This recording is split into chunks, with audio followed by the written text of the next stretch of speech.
तो न्याय वो है, धर्म युद्ध वो है जब हम अपना पराया छोड़ करके और न्याय के रास्ते को अपनाते हैं।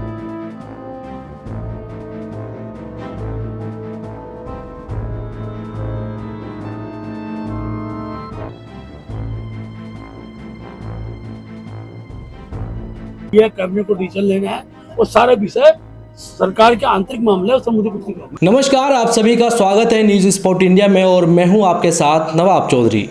दोस्तों, आजकल उत्तराखंड की धामी सरकार सवालों के घेरे में है। इसके कई कारण सामने आए हैं जिसकी वजह से सरकार इन दिनों बेचैन दिखाई पड़ रही है। हाल ही में कई मामले ऐसे आए हैं जिनसे प्रदेश की कानून व्यवस्था को लेकर सवाल खड़े हुए हैं। विपक्ष ने ही नहीं बल्कि खुद भाजपा के नेताओं ने भी सवाल खड़े किए हैं। इनमें पहला नाम है पूर्व सीएम और हरिद्वार से सांसद त्रिवेंद्र सिंह रावत का।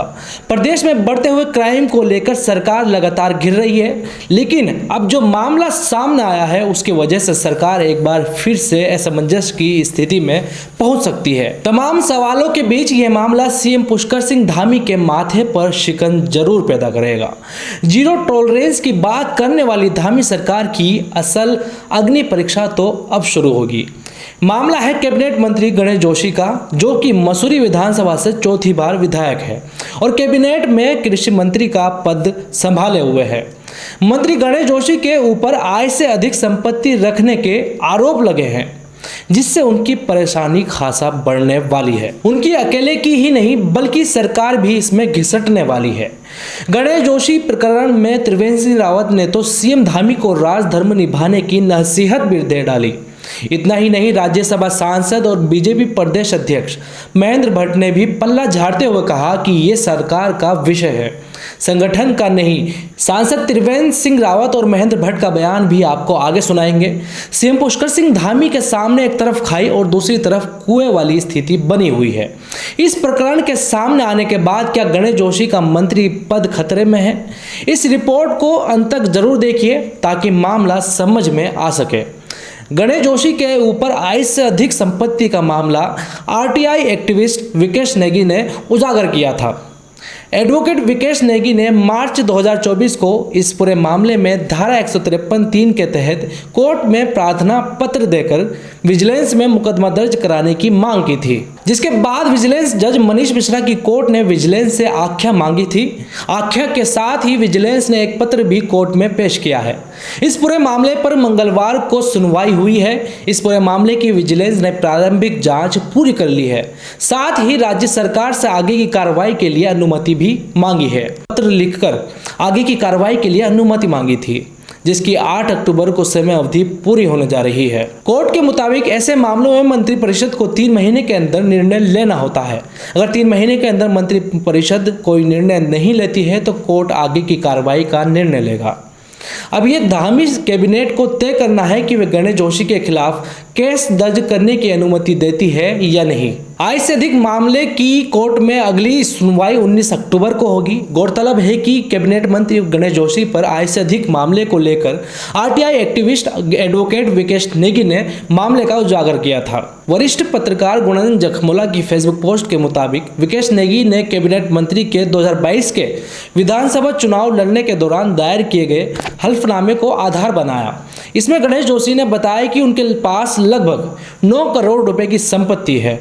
विकेश का तर्क था कि गणेश जोशी का राजनीति के अलावा कोई आय का अन्य साधन नहीं है। गणेश जोशी के आयकर रिटर्न के आधार पर विधायक और मंत्री के तौर पर उन्हें विगत 15 साल में महज 35 लाख का वेतन मिला है। ये 9 करोड़ कहां से आए? अब गणेश जोशी की गेंद धामी सरकार के पाले में है। अगर धामी सरकार कड़ा फैसला लेते हुए मंजूरी देती है तो गणेश जोशी को मंत्री पद से इस्तीफा देना भी पड़ सकता है।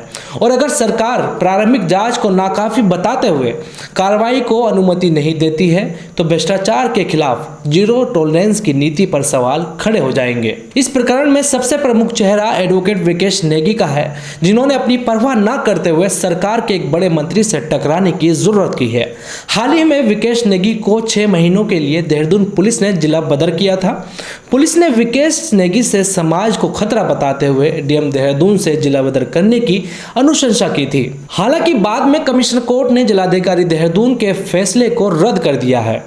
विकेश नेगी ने हाल के महीनों में प्रदेश के कई बड़े चेहरों के खिलाफ सनसनीखेज खुलासे किए हैं, जिनमें प्रमुख चेहरा देहरादून के मेयर सुनील उनियाल गामा और गणेश जोशी का रहा है। सोशल मीडिया पर यह भी चर्चा हो रही थी कि बड़े चेहरों को उजागर करने की वजह से विकेश नेगी पर जिला बदर की कार्रवाई की गई है। सीएम पुष्कर सिंह धामी के पहचान धाकड़ धामी की बनी हुई है। ऐसे में वो कितने धाकड़ है, उसकी असली अग्नि परीक्षा तो अब होगी।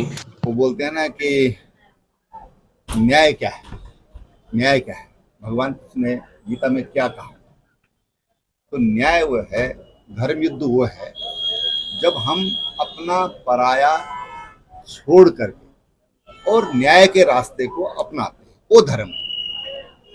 तो वास्तव में अगर हम चाहते हैं कि धर्म का राज्य हो, तो उसके लिए बहुत जरूरी है कि धर्मानुकूल हमारा आचरण होना चाहिए। देखिए, कानून अपने काम करता है, तो राजनीतिक दल का व्यक्ति के अध्यक्ष नाते मेरा कोई विषय बनता नहीं। पार्टी का कुछ नहीं बनता, वो पार्टी के सुनिए विधायक है, मंत्री है, पार्टी के विधायक है, जिन्होंने अनुमति ली है कैबिनेट को डिसीजन लेना है, वो सारे विषय सरकार के आंतरिक मामले है, उससे मुझे कुछ नहीं करना। मतलब पार्टी के किसी व्यक्ति पे ऐसा आरोप लगेगा? आरोप कैसे कह दूं? मारो, आज तक कोई आरोप नहीं। कोर्ट में मामला तो चला गया। ठीक है, आप समझे, किसी व्यक्ति ने कोई विषय कहीं रखा जाता है, उसकी जांच होती है, जांच के बाद चीजें तय होती है।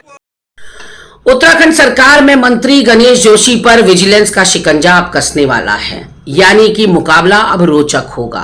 एक तरफ तो मुख्यमंत्री धामी की संस्तुति पर कांग्रेस के नेता हरक सिंह रावत के घर पर ईडी 12-12 घंटे पूछताछ कर रही है, वहीं अब विजिलेंस ने संस्तुति मांगी है, हरी झंडी मांगी है धामी कैबिनेट से गणेश जोशी से पूछताछ करने के लिए। गणेश जोशी पर आय से अधिक संपत्ति का मामला चल रहा है, जो कि उत्तराखंड के इतिहास में पहली बार हुआ है कि किसी मंत्री के ऊपर इस तरह से विजिलेंस की जांच बैठेगी। उसके अलावा सीबीआई ने अभी गणेश जोशी के ही एक उद्यान घोटाले का खुलासा करते हुए उसमें करोड़ों के भ्रष्टाचार की बात कही, लेकिन गणेश जोशी का कोई बाल बांका भी नहीं कर पाया। उसके अलावा सैन्य धाम में भ्रष्टाचार हुआ है, इसके कई पुख्ता दस्तावेज सरकार और शासन के सामने पत्रकार वार्ताओं के जरिए रखे गए, लेकिन वहां से भी वो बच निकले। शक्तिमान घोड़े को किस तरह से उन्होंने मारा, जो सरकारी घोड़ा था, वो सबके सामने है। तो अब ऐसा लगता है कि पाप का घड़ा भर चुका है और अब तो जांच होकर रहेगी और एक एक करके सबकी बारी आएगी।